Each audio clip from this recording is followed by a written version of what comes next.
wabarakatuh. Kami dari kumpulan Assalamualaikum warahmatullahi wabarakatuh. Nama saya Afiq Zuddin bin Maridudin. Nombor metrik saya 25260356. Nama saya Anas Muaz bin Fauzan Azmuddin.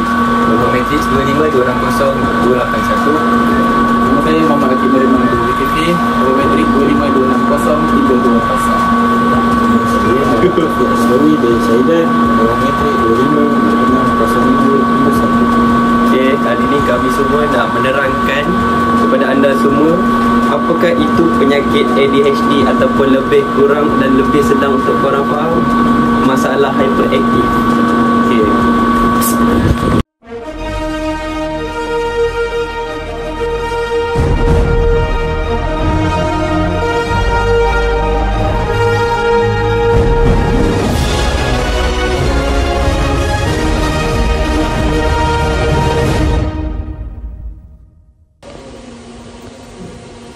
Apa itu ADHD?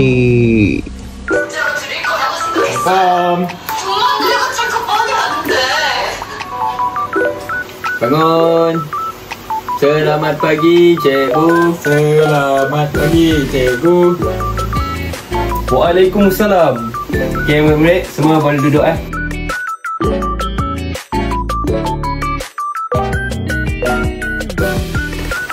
Okey, murid semua sihat hari ni? Sihat. Ashrawi sihat, Ashrawi? Alhamdulillah, sihat. Anas? Sihat. Asal Ashrawi Anas ni? Okey, Sarah sihat, Sarah? Sihat, cikgu. Okey. Umairah sihat, Umairah? Sihat, cikgu. Alhamdulillah semua sihat. Okey. Umairah sila bacakan doa, Umairah. Bismillahirrahmanirrahim.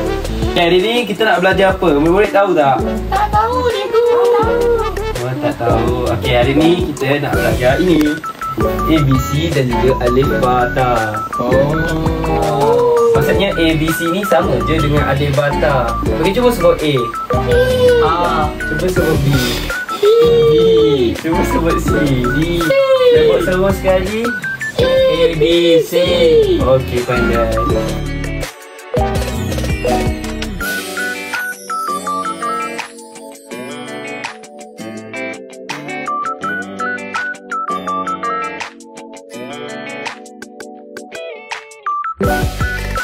Murid, macam yang kita belajar tadi ni.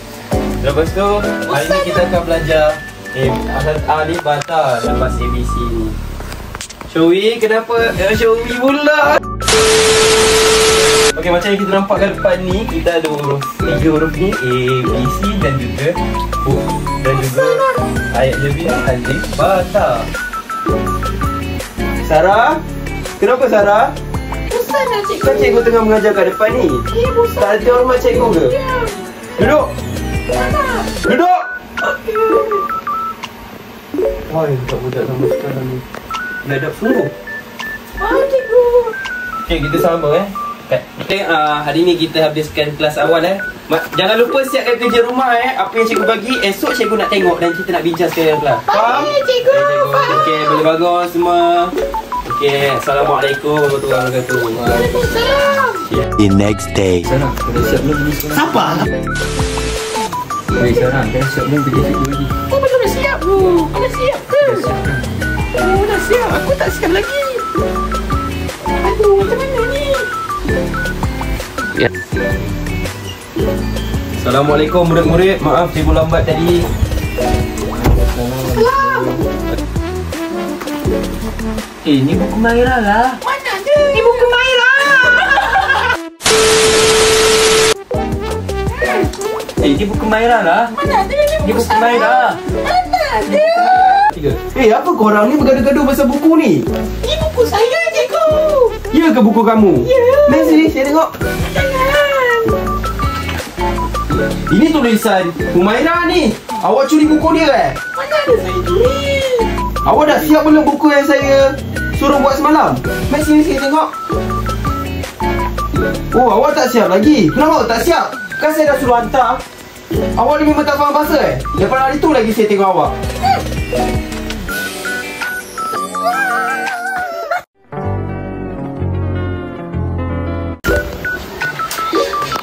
Nah, saya nak tanyalah. Dah 3 hari. Anas pula.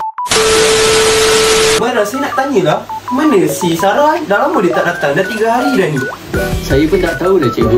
Saya rasa mungkin sebab cikgu marah dia kot hari tu. Hello, Assalamualaikum. Ni bapak si Sarah ke?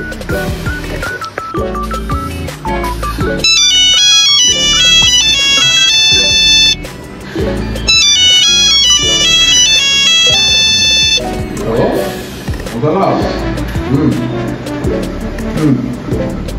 Oh. Baiklah cikgu. Besok saya datang sekolah.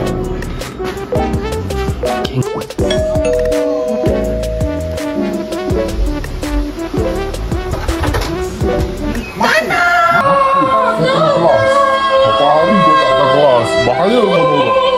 Masuk kelas. Udah. Sebenarnya cikgu memanggil semua yang terlibat ada kat sini. Cikgu sebenarnya nak minta maaf kepada Sarah sebab yelah cikgu dah marahi kamu tanpa saya tahu masalah kamu ya. Lepas si Humaira dah bagi tahu masalah kamu baru cikgu faham. Boleh tak bapaknya si Humaira jelaskan lagi apakah Humaira pula? Bapak Humaira, bapak Sarah. Bapak Sarah jelaskan lagi apakah maksud ADHD tu. Saya kurang jelas lah. Dia macam ni lah cikgu kan. Dia memang daripada kecil lah. Dia sejak 3-4 tahun ni. Dari umur dia 3-4 tahun dia dah start lah nampak perubahan dia. Hyperaktif, mengada. Dia memang tak kerti duduk diam lah. Orang panggil penyakit apa? Masalah ADHD.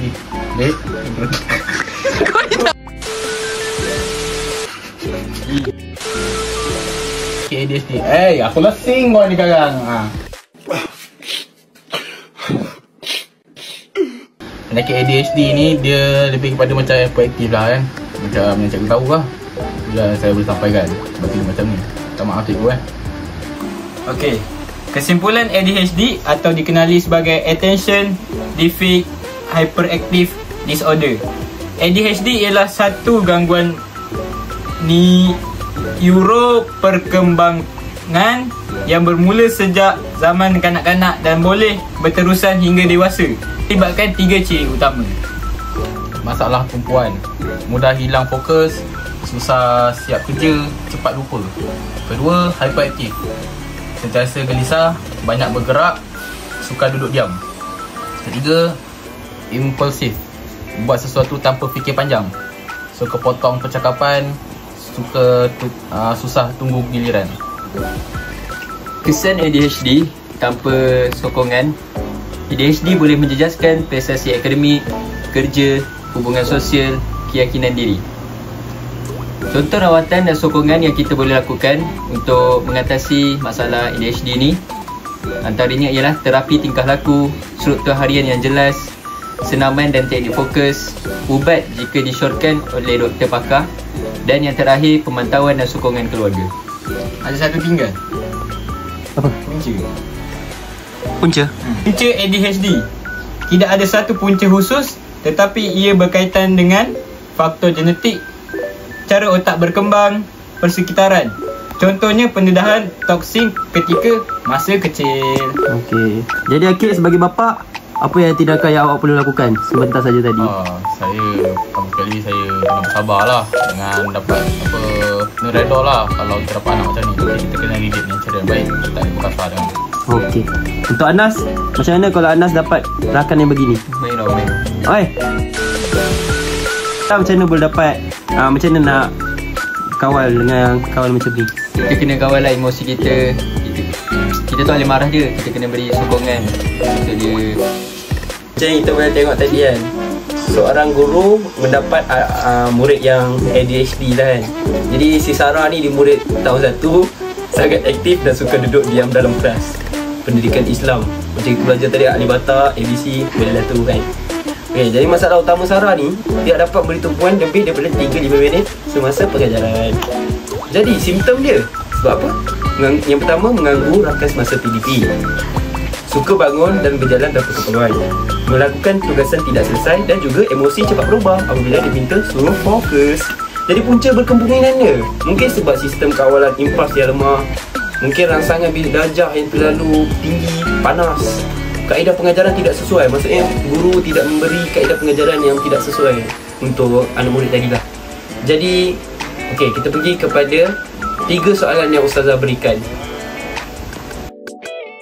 Yang pertama, huraikan 2 tanda ADHD dalam kes ini. Sarah menunjukkan gejala masalah tumpuan iaitu inattention apabila dia hanya boleh fokus kurang dari 5 minit dan sering meninggalkan tugasan tidak selesai. Pada masa sama, ciri hyperaktif, impulsif, hyperactivity, impulsivity jelas dilihat apabila dia amat aktif, sukar duduk diam dalam kelas serta suka bangun dan mengganggu rakan semasa proses pengajaran dan pembelajaran iaitu PDP. Tanda-tanda ini mencerminkan dua-dua dimensi utama ADHD. Cadangkan 3 kaedah PDP berasaskan aktiviti kinestetik untuk membantu Sarah. Kaedah kinestetik adalah penting kerana ia membolehkan Sarah belajar melalui pergerakan yang amat sesuai untuk kanak-kanak hyperaktif.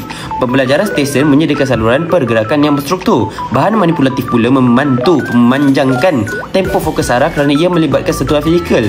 Akhir sekali, lakonan membolehkan Sarah menyalurkan lebihan tenaga secara positif dan membantu pemahaman melalui pengalaman fizikal.